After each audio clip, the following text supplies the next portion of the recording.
नमस्कार, मैं लिथुमोंग चांग आपका स्वागत करता हूं हॉर्नबिल टीवी भारत पर। आइए नजर डालते हैं अब तक की सबसे बड़ी खबरों पर।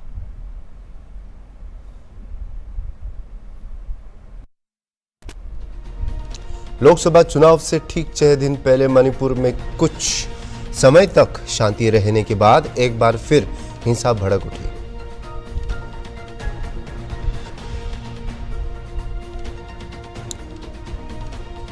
कई दिनों से एनकाउंटर की खोज में रहे मशहूर गैंगस्टर सोनू कनौजिया ने भाजपा की सदस्यता ली।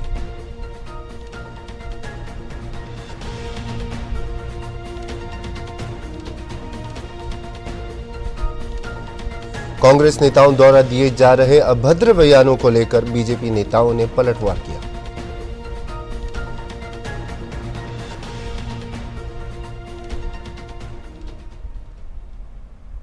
देखते हैं खबरों को विस्तार से। लोकसभा चुनाव से ठीक 6 दिन पहले मणिपुर में कुछ समय तक शांति रहने के बाद एक बार फिर हिंसा भड़क उठी है।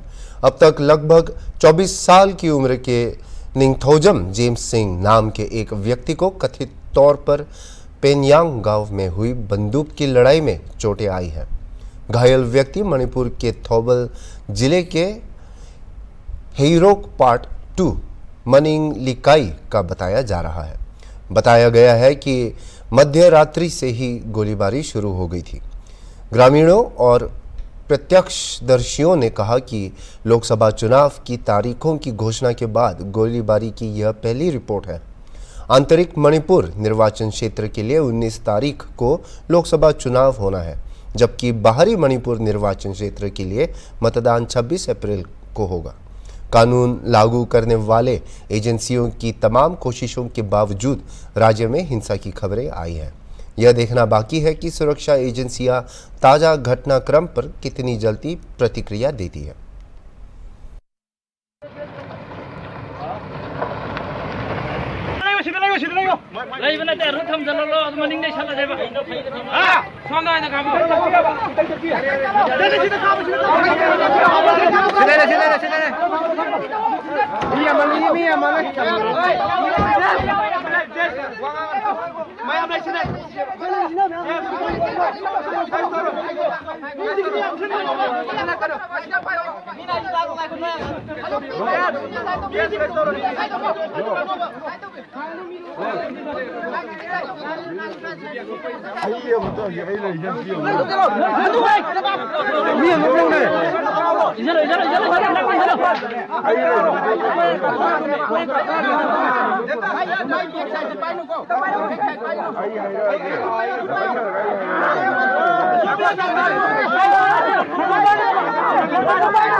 बरेली पुलिस ने गैंगस्टर सोनू को एनकाउंटर की खोज में कई दिनों से शहर के विभिन्न क्षेत्रों में तलाश की थी। कल अचानक सोनू ने आंवला सांसद धर्मेंद्र कश्यप के आयोजित कार्यक्रम में भाग लिया। यहां पहुंचते ही कैबिनेट मंत्री धर्मपाल सिंह ने उन्हें बीजेपी में शामिल करने का प्रस्ताव रखा। सोनू कनौजिया पहले समाजवादी पार्टी में भी सक्रिय रहे थे। उन्हें बरेली पुलिस के रिकॉर्ड में गैंगस्टर के रूप में दर्जा मिला है और उन पर एनएसए भी लगा है। इस घटना के बाद बीजेपी में उनके शामिल होने के मुद्दे पर बरेली में विरोध प्रकट हो रहा है।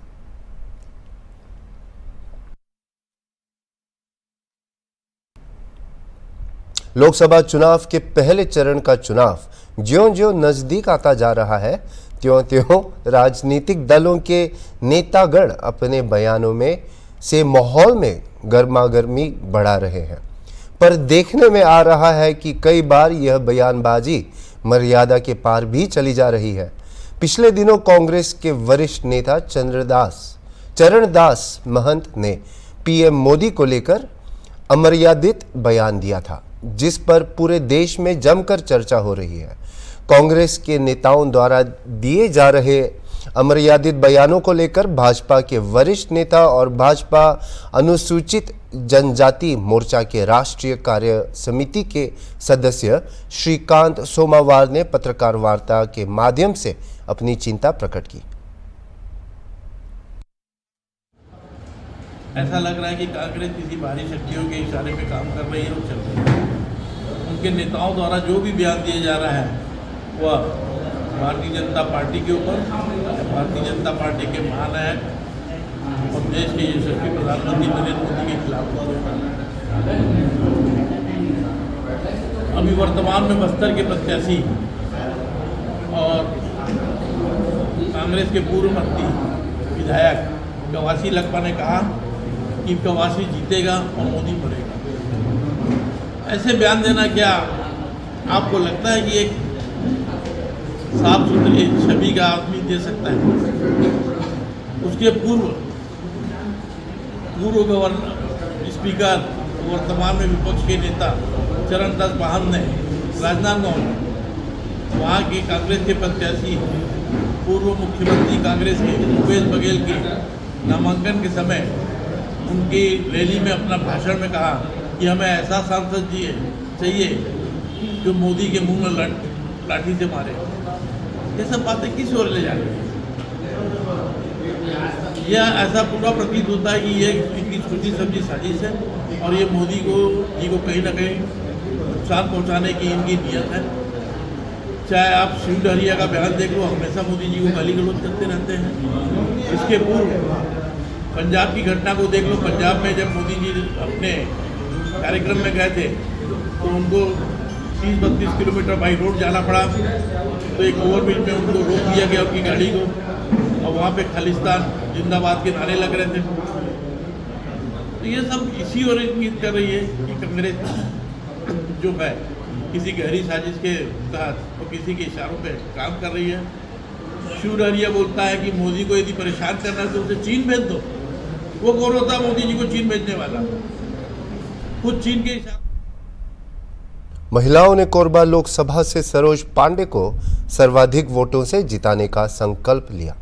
वहीं प्रधानमंत्री मोदी पर कवासी लखमा के दिए बयान पर पलटवार भी किया। लोकसभा चुनावी समर चल रहे हैं। कोरबा लोकसभा में लोकप्रिय प्रत्याशी सुश्री सरोज पांडे जी के आज प्रचार के लिए यहाँ पे किस तरह से महिलाओं की भूमिका रहेगी। जैसा विधानसभा में भी हम लोगों ने देखा, 8% महिलाओं ने प्रदेश की भारतीय जनता पार्टी पे अधिक विश्वास व्यक्त किया। उसी को लेकर एक महिला संपर्क अभियान कार्यक्रम पूरे प्रदेश में चल रहा है। आज हमारे 8 विधानसभा की महिला नेत्रियां यहाँ पे थी और सरोज जी को सर्वाधिक मत से जिताने का संकल्प यहाँ पे लिया गया, क्योंकि जनता में, आम जनता में, कार्यकर्ताओं में एक आक्रोश, यहाँ के जो प्रत्याशी हैं कांग्रेस की, उनके श्रीमान जी के वक्तव्य को लेकर कहना भी उचित नहीं लगता। वो इतने वरिष्ठ नेता हैं, जिस तरह का उन्होंने वक्तव्य दिया है, मुझे लगता है पूरे लोगों में आक्रोश है। मोदी जी जन जन के नेता हैं, सिर्फ वो किसी पार्टी के लिए काम नहीं करते, वो राष्ट्रीय हित में काम करते हैं।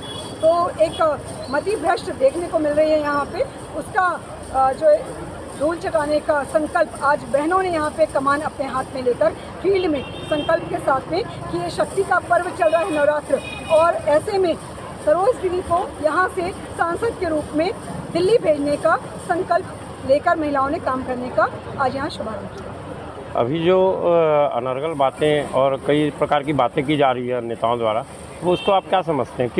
क्यों ऐसा बोल रहे हैं वो? हम सब बचपन से सुने हैं विनाश काले विपरीत बुद्धि। तो मुझे लगता है कांग्रेस का विनाश जो है वो अपने चरम सीमा पे, परिकाष्ठा पे है। राष्ट्रीय स्तर पे, प्रदेश स्तर पे और कोरबा में जिस तरह से एक हाशिए पे कांग्रेस जा रही है, जाने वाली है, तो विनाश उनका होने वाला है। और विनाश सबसे पहले बुद्धि हर लेती है। तो विनाश काले विपरीत बुद्धि, यही सभी कांग्रेस के नेताओं का हाल है। तो अपने आप में इनका वक्तव्य बता रहा है कि विनाश काले विपरीत बुद्धि कांग्रेस के सारे नेता चरितार्थ करते इस कहावत को दिख रहे हैं। पुलिस ने महिलाओं के गले से सोने की चेन चोरी करने वाले गिरोह का पर्दाफाश किया है। गिरोह में 7 महिला आरोपी शामिल हैं, जो महिलाओं का ध्यान भटकाकर चेन उड़ाकर भाग निकलती थी। आरोपियों के खिलाफ धारा 379, 34 भादवी के तहत कार्रवाई कर रही है। शहर में लगातार हो रही चेन स्नैचिंग की घटनाओं को लेकर पुलिस ने मुखबिर लगाए थे, जिनकी सूचना पर पुलिस ने इस गिरोह का पर्दाफाश किया और उनके पास से सोने की चेन जब्त कार्यवाही कर रही है। पुलिस को जो है एक बाहर से आए चेन चोरी करने वाले गिरोह को पकड़ने में सफलता मिली है। ये गिरोह जो है विभिन्न शहरों में जाकर और तीज त्योहारों के समय भीड़ भाड़ का फ़ायदा उठाकर और महिलाओं के गले से चैन चोरी करते हैं। बिलासपुर में इनके द्वारा सिविल लाइन थाना क्षेत्र में 2 जगहों पर ऐसी घटना को अंजाम दिया गया था, जिसमें ये ऑटो में सवार हुए और ऑटो सवार महिलाओं का ध्यान भटकाकर इन्होंने उनका चैन निकाल लिया था, जिस पर जो है सिविल लाइन में चोरी का अपराध दर्ज किया गया था। और इनको जो है हमारे ACCU की टीम ने जो है तत्काल जो है रेलवे स्टेशन बस स्टैंड की चेकिंग चालू की और रेलवे स्टेशन के पास से इनको पकड़ा और पूछताछ में ये 10 महिलाओं का ग्रुप था, जिसमें से कुछ बाहर थे। 8 महिलाओं के द्वारा घटना को अंजाम दिया गया था। इनको पकड़ा गया और इनसे जो चोरी गई जो दोनों चैन थी, लगभग 1.5 लाख रुपए कीमत की 2 तोले लगभग की चैन थी, उसको बरामद किया गया। सर कहाँ के रहने वाले हैं? ये इलाहाबाद के यूपी के रहने वाले हैं। वहाँ इन ग्राम सिघरा नई बस्ती थाना झूसी इलाके के रहने वाले हैं। शहर में या कहाँ रह के घटना को अंजाम ये दिया? आकर के ये घुमंतु हैं और आके रेलवे स्टेशन बस स्टैंड के आसपास अपना डेरा लगाते हैं और ऐसी घटनाओं को अंजाम देते हैं। इसलिए जो है इनकी चेकिंग की गई थी और हम लोग जो है इनके और साथी हो सकते हैं इस बात की तस्दीक कर रहे हैं और अन्य जिलों को, हमारे सीमावर्ती जिलों को भी हमने इनकी सूचना दी है कि उनके यहाँ ऐसे कोई लोग आकर रुके हैं, उनकी चेकिंग। जहां देश भर में लोकसभा चुनाव को लेकर लोग अपने प्रत्याशियों को समर्थन देने में लगे हुए हैं, वहीं कुशीनगर के लोगों ने चुनाव के लिए स्थानीय उम्मीदवार की आवश्यकता पर अपना विचार व्यक्त किया है, जहां कुछ लोग अपने नेता का नाम तक भी नहीं जानते। लोकसभा चुनाव को लेकर कुशीनगर की जनता की राय और 2024 के लोकसभा चुनाव में इस बार किस पार्टी से सिर बंधेगा जीत का ताज, आइए देखते हैं। आप देख रहे हैं हॉर्नबिल टीवी, हरिंदर शर्मा के साथ। आज हम उपस्थित हैं जनपद कुशीनगर के विकासखंड दुधई में। सर, हमें जानने का प्रयास कर रहे हैं कि इसके पहले जो अपने सांसद हैं देवरिया लोकसभा सीट से, तो क्या सांसद कभी अपने यहाँ आए हैं कि नहीं आए हैं? 5 साल बीत रहा है, 5 साल के बीच में कई बार यहाँ पे आए हैं अपनी जनता से मुलाकात करने? देखिए, आते हैं, हम लोग को सुनाई पड़ता है कि हाँ लोकसभा के जो उम्मीदवार हैं या नेता हैं वो आते हैं, लेकिन आते हैं तो वही लोग उनको जानते हैं जो पार्टी के कार्यकर्ता है। आम जनता नहीं देख पाती है। वो आते हैं, अपने कार्यकर्ता के साथ बैठते हैं, अपने कार्यकर्ता से मिलते हैं, अपने कार्यकर्ता को कहे हुए बात को मानते हैं, क्या करते हैं ये तो नहीं मालूम है। लेकिन आम जनता जो है, जो मैं बताया हूँ कि ठगा महसूस कर रही है, आम जनता को कोई पहचान भी नहीं पाता है कि हमारे मंत्री जी, हमारे जो है नेता कैसा है, आम जनता नहीं जान पाती है। और आम जनता नहीं जानती है, इसके मतलब हर विभाग में भ्रष्टाचारी चरम सीमा पे है और नेता को खोजने पर नेता मिलता नहीं है। तो गरीब जनता का काम कैसे हो, इसके लिए सरकार को सोचना चाहिए कि हम कोई भी उम्मीदवार अगर उतारते हैं तो लोकल उम्मीदवार को उतारें, जिससे लोग जो है आसानी से उस नेता से मिल पाए, अपने समस्याओं से अवगत करा पाए और अपना काम को करवाए। हॉर्नबिल टीवी से हरिंदर शर्मा, अजय रोनिया के साथ। बहराइच जिले के हरदी इलाके में एक नाबालिग के साथ गैंग रेप का मामला सामने आया है। 5 लोगों ने मिलकर दिया वारदात को अंजाम और उन्होंने वारदात के बाद नाबालिग को बंधक बनाकर उसकी शादी और धर्मांतरण का दबाव डाला। जानकारी के मुताबिक फरवरी माह में हुई इस घटना को लेकर पुलिस ने सूचना पाकर तत्काल मौके पर पहुंची। SP वृद्धा शुक्ला उन्होंने बताया कि नाबालिग के परिजनों द्वारा शिकायत दर्ज की गई थी, जिसके आधार पर पुलिस ने 5 लोगों के खिलाफ मामला दर्ज करा दिया है। थाना हरदी पर एक प्राप्त तहरीर के आधार पर मुकदमा पंजीकृत किया गया है, जिसमें एक 15 वर्षीय युवती को उसके खेतों से अगवा करना, बंधक बनाना, उसके साथ दुष्कर्म करना, शादी का धर्मांतरण का दबाव बनाना जैसे आरोप लगाए गए हैं। घटना फरवरी माह की बताई जा रही है। फिर भी गंभीर आरोपों को देखते हुए इसमें तत्काल संज्ञान लिया गया, मुकदमा पंजीकृत कराया गया और मुकदमा पंजीकरण के जल्द ही बाद मेरे द्वारा स्वयं मौके पर पहुंचकर जांच की गई है। पीड़िता से, उसके परिवार से वार्ता की गई है, घटनास्थल को देखा गया है, गांव के अन्य लोगों से वार्ता की गई है, सर्वेलेंस से जुड़े विभिन्न साक्ष्यों को मंगाकर उनका परिशीलन किया गया है। जिन अभियुक्तों को नामजद किया गया है उनमें से कुछ को पुलिस हिरासत में ले लिया गया है और उनसे पूछताछ जारी है। अन्य कुछ मुख्य अभियुक्त के परिवारजनों को भी पुलिस हिरासत में लेकर उनसे भी पूछताछ की जा रही है और जो अन्य अभियुक्त हैं उनकी खोज के लिए टीम्स का गठन कर दिया गया है और उनको भी बहुत जल्दी पकड़ लिया जाएगा। अब तक का जो साक्ष्य संकलन है उसके आधार पर जो इस प्रकरण में आरोप लगाए गए हैं उनमें से कुछ आरोप संदिग्ध प्रतीत हो रहे हैं और उनके संबंध में अभी तक कोई ठोस साक्ष्य सामने नहीं आया है। फिर भी आरोपों की गंभीरता को देखते हुए सभी तथ्यों में गहनतापूर्वक जांच की जा रही है। इस पे एसपी आर्य साहब के निर्देशन में एक विशेष जांच टीम का गठन कर दिया गया है। बहुत जल्द ही सच्चाई तक पहुंचते हुए इसमें सुसंगत धाराओं में आवश्यक विधिक कार्रवाई सुनिश्चित की जाएगी। बीजेपी की 10वीं सूची में जिन लोगों को प्रत्याशी बनाया है उसमें 8 यूपी के हैं। पूर्वांचल को जिन सीटों पर बीजेपी ने उम्मीदवारों को उतारा है उसको देखते हुए लड़ाई दिलचस्प हो गई है। आइए सुनते हैं हॉर्नबिल टीवी के यूपी स्टेट हेड शिव कृपाल से ग्राउंड रिपोर्ट। 2024 के मद्देनजर भारतीय जनता पार्टी ने अपनी 10वीं लिस्ट भी जारी कर दी। उन 10वीं लिस्ट में जैसा कि आप सभी लोगों ने देखा तकरीबन 10 लोगों को प्रत्याशी बनाया। उन 10 प्रत्याशियों में उत्तर प्रदेश से केवल 8 प्रत्याशी हैं। अगर हम इस पर नज़र डालें तो भारतीय जनता पार्टी ने अब तक 70 सीटें पर प्रत्याशी घोषित कर दिए। उन 70 सीटों में देखा जाए तो 11 प्रत्याशियों के टिकट को काटा है। ज़्यादातर सीटों पर उन्हीं प्रत्याशियों पर एक तरह से फिर से भारतीय जनता पार्टी ने खेलने का मन बनाया। अब अगर इन 10वीं सूची की बात करें तो जिसमें भारतीय जनता पार्टी ने मुख्य रूप से जो उत्तर प्रदेश की सीटें हैं जैसे बलिया, गाजीपुर, प्रयागराज, मछली शहर, कौशाम्बी, मैनपुरी और इसके साथ ही साथ भदोही। इसके अलावा अगर देखा जाए तो अभी भी पूर्वांचल में देवरिया सीट पर भारतीय जनता पार्टी ने प्रत्याशी अभी तक घोषित नहीं किया है। कुल मिलाकर जो इन 8 सीटों पर प्रत्याशी भारतीय जनता पार्टी ने घोषित किया है ये काफ़ी दिनों से असमंजस में थी और बड़ी चर्चा थी कि इन सीटों पर प्रत्याशी वही रखे जाएं या फिर बदल दिए जाएं। लेकिन देखा गया कि ज़्यादातर सीटों पर प्रत्याशी बदल दिए गए। जैसे अगर हम बात करें गाजीपुर सीट की, गाजीपुर सीट में 2019 में मनोज सिन्हा चुनाव लड़े थे जिनको अफजाल अंसारी ने समाजवादी पार्टी से हराया था। मनोज सिन्हा आज एलजी जम्मू कश्मीर हैं। उनकी जगह पे माना जा रहा था कि स्वयं आएंगे या फिर उनके पुत्र यहाँ से चुनाव लड़ेंगे, लेकिन उनकी जगह पारसनाथ राय को टिकट दिया गया। ऐसे ही बलिया में माना जा रहा था कि बलिया, गाजीपुर, देवरिया में से किसी एक जगह किसी भूमियार को टिकट दिया जाएगा और वह गाजीपुर में देकर इस चर्चे को भी विराम मिल गया कि अब किसी भूमियार को टिकट मिलेगा।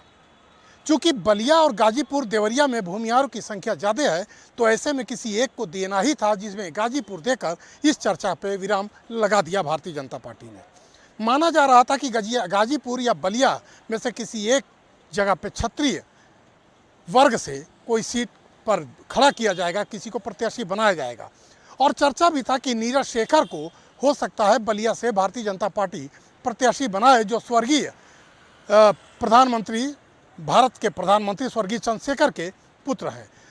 काफ़ी दिनों से चर्चा चल रही थी। अंत में भारतीय जनता पार्टी ने बहुत सोच समझकर उस असमंजस की स्थिति को दूर करते हुए नीरज शेखर को अपना प्रत्याशी बना दिया। चूँकि बलिया में भारतीय जनता पार्टी के प्रत्याशी उतरे, इससे पहले ही वहां एक ठाकुर प्रत्याशी भारतीय जन नायक पार्टी से कैप्टन वैभव सिंह के रूप में अवतरित हो गया था। कैप्टन वैभव सिंह के वजह से वहां जो ठाकुरों का वोट बैंक है और जो वहां की चुनावी गणित है कुछ बिगड़ती नजर आ रही थी। अब ऐसी स्थिति में भारतीय जनता पार्टी और देर नहीं कर सकती थी। यही कारण है कि आप आपाधापी में भारतीय जनता पार्टी में अंततः नीरज शेखर को ही मैदान में उतारा है। कुल मिलाकर देखा जाए तो प्रयागराज का जो टिकट है, जहां पर रीता बहुगुणा जोशी चुनाव लड़ी थी पिछली बार 2019 में और वहां से चुनाव उन्होंने जीता भी था। डॉक्टर रीता बहुगुणा जोशी उत्तर प्रदेश के पूर्व मुख्यमंत्री स्वर्गीय हेमवती नंदन बहुगुणा की बेटी हैं। इस बार भी वह उम्मीद लगाई थी कि उनको प्रयागराज से टिकट मिलेगा, लेकिन उनका भी टिकट भारतीय जनता पार्टी ने काट दिया और उनकी जगह पर पूर्व राज्यपाल और भारतीय जनता पार्टी के कद्दावर नेता रहे केसरीनाथ त्रिपाठी, स्वर्गीय केसरीनाथ त्रिपाठी के बेटे नीरज त्रिपाठी को टिकट देकर मैदान में उतारा है। इसी तरह अगर हम बात करें मैनपुरी में, तो मैनपुरी में जयवीर सिंह, जो कि उत्तर प्रदेश के मंत्री हैं हालिया और वर्तमान में वो यहाँ कैबिनेट को एक तरह से देखा जाए तो सुशोभित कर रहे हैं, उनको वहाँ मैदान में डिम्पल यादव के सामने उतारा गया है। अब अभी भी अगर हम देखें तो भारतीय जनता पार्टी देवरिया में, जो कि वहाँ से वर्तमान सांसद रमापति त्रिपाठी हैं, उनका टिकट कटेगा या बचेगा, ये अभी भी असमंजस की स्थिति बनी हुई है। देवरिया लोकसभा सीट से अभी भी भारतीय जनता पार्टी ने अपना प्रत्याशी किसी को डिक्लेयर नहीं किया है और ना ही इंडी अलायंस के किसी घटक दल ने कोई अपना प्रत्याशी घोषित किया है। सबसे मस्त सीट है भदोही की, जहां पर यह माना जा रहा था कि वीरेंद्र सिंह मस्त को अगर बलिया से टिकट काटा जाएगा तो भदोही में प्रत्याशी बनाया जाएगा, लेकिन वीरेंद्र सिंह मस्त देखा जाए तो बलिया से भी टिकट कट गया और भदोही में भी उनको टिकट नहीं मिला। वहां से डॉक्टर विनोद कुमार विंद को प्रत्याशी बनाया गया है, जो कि मिर्जापुर से आते हैं और चंदौली में इनका अपना क्लिनिक है। देखा जाए तो रमेश विंद यहाँ से वर्तमान सांसद हैं, उनका टिकट काटा गया और रमेश विंद की जगह विनोद कुमार विंद को प्रत्याशी भारतीय जनता पार्टी ने बनाया। लेकिन यहाँ की लड़ाई बहुत ही दिलचस्प होगी, क्योंकि यहाँ से टीएमसी यानी तृणमूल कांग्रेस का एकमात्र प्रत्याशी ललितेश पति त्रिपाठी हैं, जो कि इंडी अलायंस गठबंधन के रूप में है। यहाँ से न कांग्रेस उतारेगी प्रत्याशी, न समाजवादी पार्टी यानी कि यह गठबंधन प्रत्याशी नहीं उतारेगी। वहाँ पर ललितेश पति त्रिपाठी को सपोर्ट करेगी, जो कि टीएमसी के एकमात्र और इकलौते प्रत्याशी हैं। और ये माना जा रहा है कि यहाँ की लड़ाई निश्चित ही आने वाले समय में बहुत ही दिलचस्प होगी, ठीक उसी तरह जैसे गाजीपुर और बलिया की।